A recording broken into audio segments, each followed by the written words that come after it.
Bu yeni kısıtlamalar olması gereken kısıtlamalardı. Çünkü halk sağlığı için gerekli bir şeylerdi.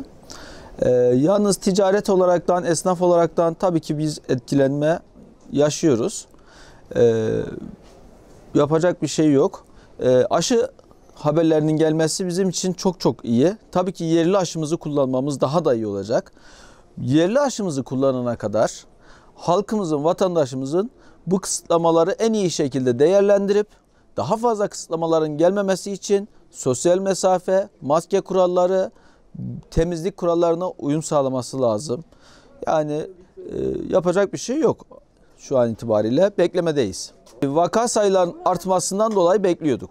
Yani vaka sayılarının artması bunu getirecekti yani. Bence alınması gerekiyordu. Çok da güzel oldu. Çünkü bayağı bir ölüm oranları artmıştı, hastalıklar artmıştı. Bence çok iyi oldu. Vatandaşlarımız için de, ülkemiz için de çok faydalı olduğunu düşünüyorum. Memnunum. Şu anki alınan tedbirlerden dolayı sıkıntı yok yani, memnunum. Peki daha fazla tedbirlerin alınmaması için vatandaş olarak nereye dikkat etmeliyiz? Zaten devlet büyüklerimizin de devamlı söylediği gibi maske, mesafe, temizlik kurallarına aşırı dikkat etmek lazım. Bu konuda birazcık yetersiz olduğumuzu düşünüyorum. Çok daha titiz davranmamız gerektiği kanaatindeyim. Yasakları olumlu buluyoruz. Yalnız esnaf olarak yani devletin buna bir çözüm bulması lazım. Esnaf olarak zor durumdayız. Siftahsız kapatıyoruz.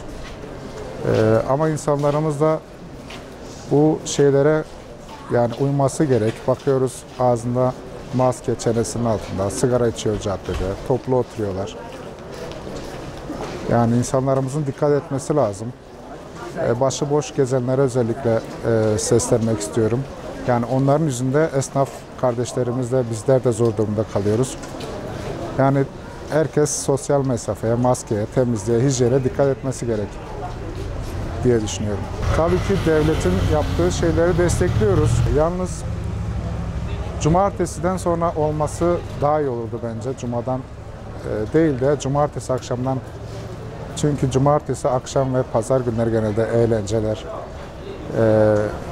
dışarıya çıkmalar falan oluyor. Cumartesiden akşam başlasa daha iyi olurdu bence, benim fikrim.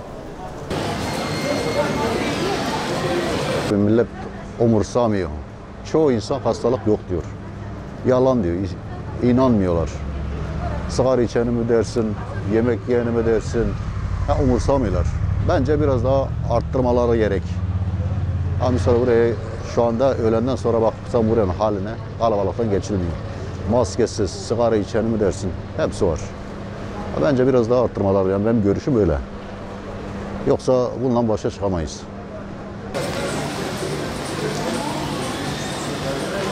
Tedbirler ya tamamen kapanmalı, devletin halka bakması lazım.